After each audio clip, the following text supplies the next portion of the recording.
Rule 15, crossing situation.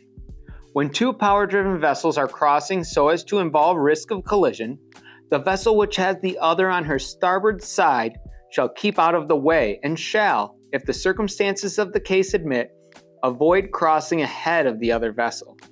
Notwithstanding, paragraph A of this rule, on the Great Lakes, western rivers, or waters specified by the Secretary, a power-driven vessel crossing a river shall keep out of the way of a power-driven vessel ascending or descending the river.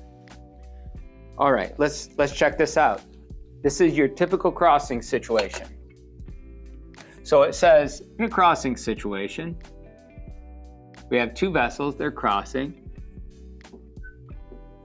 and the vessel which has the other vessel to its starboard shall stay out of the way, which makes, we'll call it 1 and 2, which makes vessel 1 give way, right? And if you look at their side lights, we have a green starboard and a red port side light.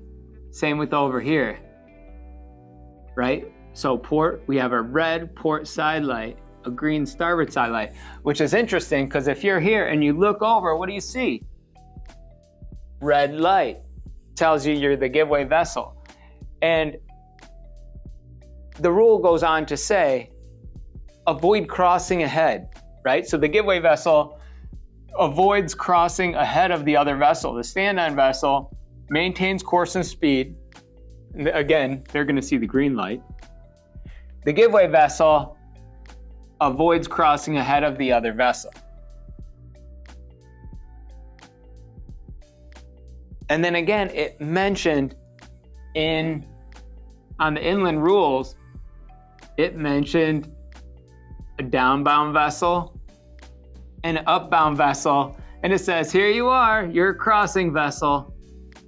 If you're a crossing vessel, you do not impede the ascending or descending vessel, right? If the current's coming this way, we got descending, ascending, crossing vessel.